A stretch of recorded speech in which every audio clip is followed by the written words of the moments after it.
Maraming salamat po, aming ginang Pangulo.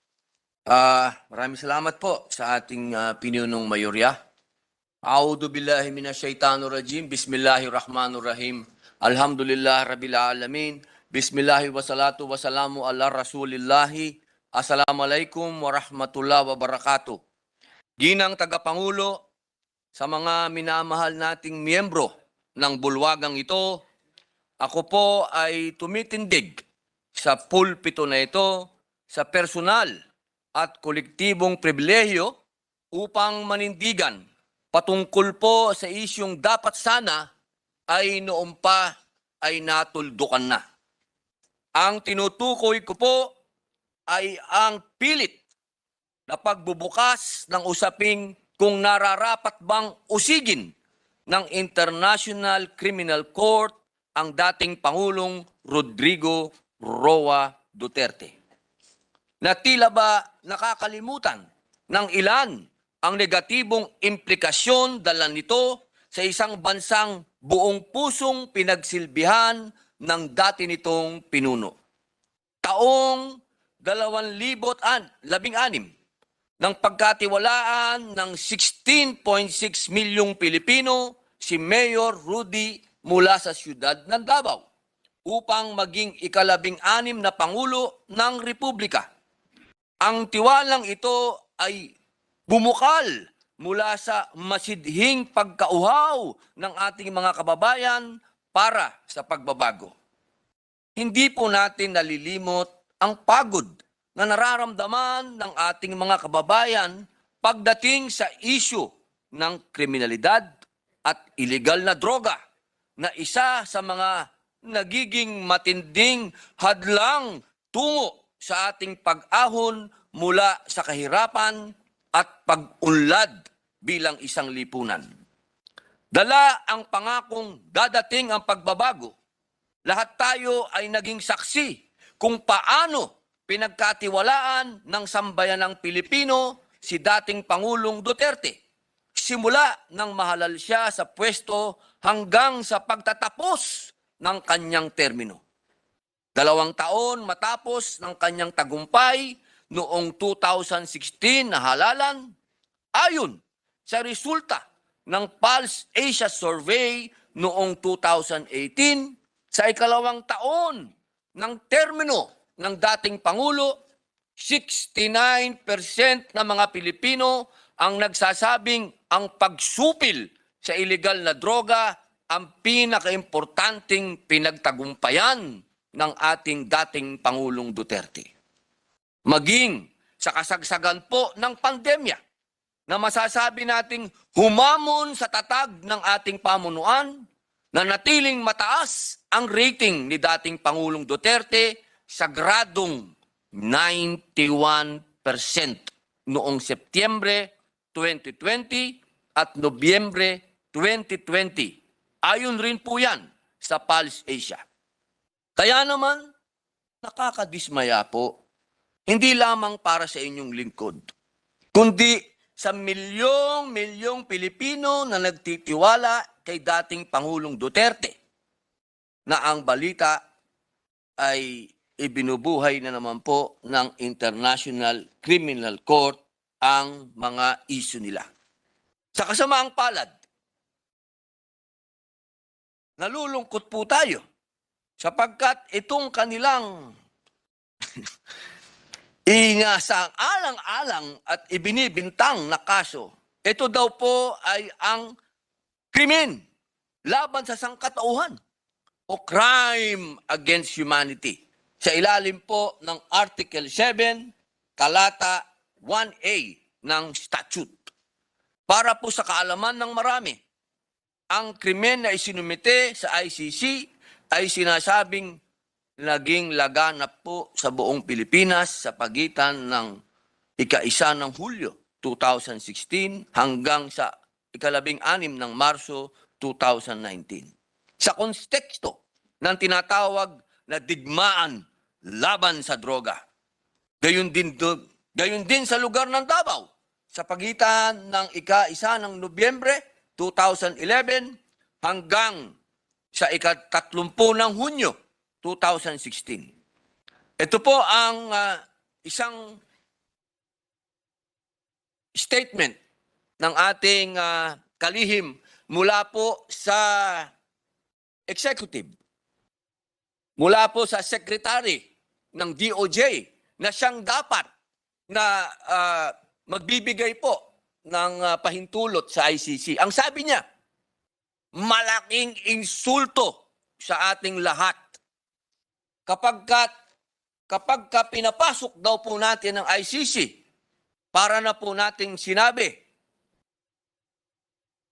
na walang kwenta ang ating hustisya sa bayang ito. Atin pong ipinupunto lamang na siya ring pinaninindigan ng ating kagawaran ng katarungan.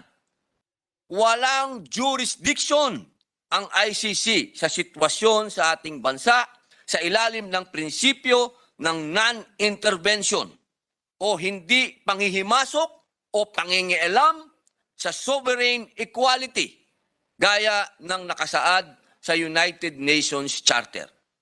Para po sa kaalaman ng ating mga kababayan, lahat po ng estado ay may karapatan na magsagawa ng kanilang mga gawaing panloob nang walang panghihimasok mula sa labas.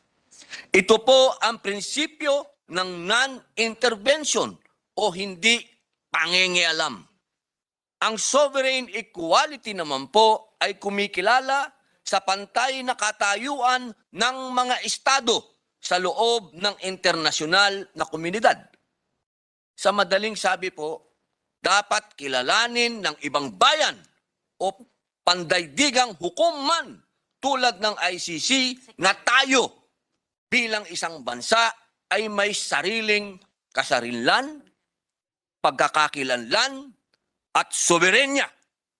Tayo po ay bansang malaya at kumikilos at higit sa anupaman ay hindi dapat basta-bastang panghimasukan. Higit sa lahat, hindi po tau-tauhan ang ating mga tao sa gobyerno. Hindi po mga kengkoy ang mga nasa loob ng kagawaran ng hustisya. Lalong-lalo na po kung tayo ay una nang tumugon sa mahalagang hinaing ng ilan sa ating mamamayan sa harap ng International Criminal Court. Alinsunod po sa principle of complementarity na kinikilala rin po ng mismong ICC, ang ating pamahalaan ay may karapatan at dapat na maunang umako ng responsibilidad na usigin ang anumang naiulat na international crime. Hindi po tayo nagkulang, Ginang Pangulo.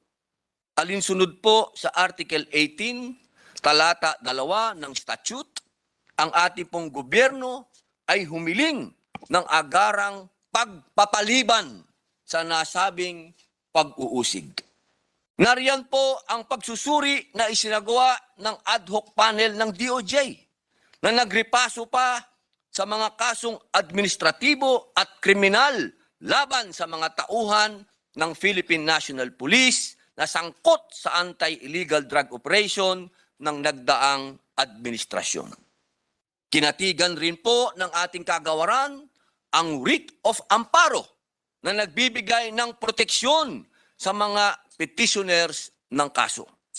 Binigyan buhay din po ng Interagency Committee sa pamumuno ng kalihim ng DOJ sa ilalim ng Administrative Order No. 35 at ng United Nations Joint Program on Human Rights ang pagtutok sa mga kaso ng extrajudicial killings, sapilitang pagkawala, torture at iba pang malubhang paglabag sa karapatan sa buhay, kalayaan at seguridad ng mga tao.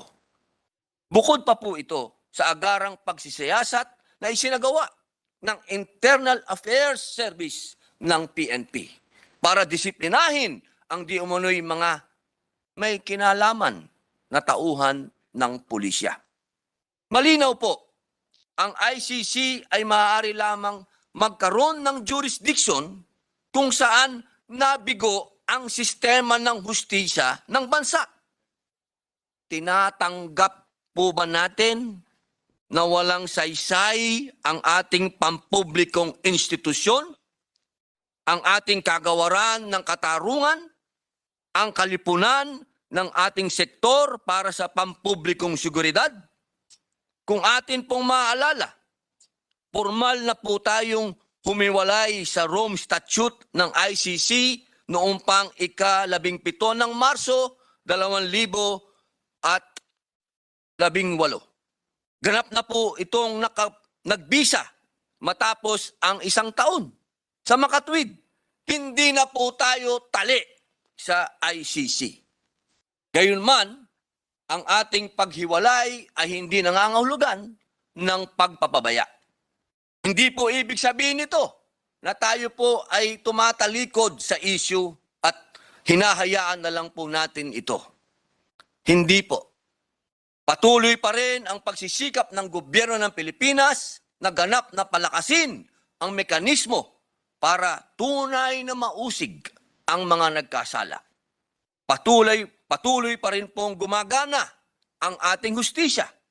Hindi po natin sisiilin ang kalipunan ng ating karapatang pantao. Higit sa lahat, hindi po tayo isang demokratiko at malayang bansa kung hahayaan natin makulong sa pag-uusig at paglilitis ng mga banyaga. Tayo po ay hindi na alipin ng mga banyaga. Tayo po hindi na pwedeng utos-utusan ng mga banyaga. Hindi po papayag si Andres Bonifacio. Hindi rin papayag si Jose Rizal. Mga mahal kong kababayan, ginoong tagapangulo, sa punto pong ito, akin pong inaakda ang resolusyon bilang 488 na nagsususog ng mariing pagtatanggol sa dating Pangulong Rodrigo Roa Duterte, ang ika-16 na Pangulo ng Republika ng Pilipinas sa anumang investigasyon o pag-uusig ng International Criminal Court.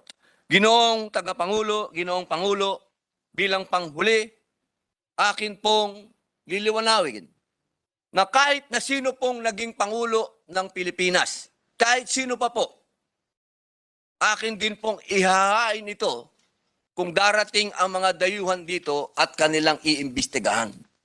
Sapagkat ito po, mga mahal kong kababayan, kahit kanino po nilang gawing Pangulo, isa pong malaking insulto ito sa atin kapag meron pong dumating ditong banyaga at utusan po tayo. At sila mismo ang magkukulong sa ating Pangulo. Mahal kong Ginoong Pangulo, tapos na po ang panahon ni Sakay. Maraming salamat po.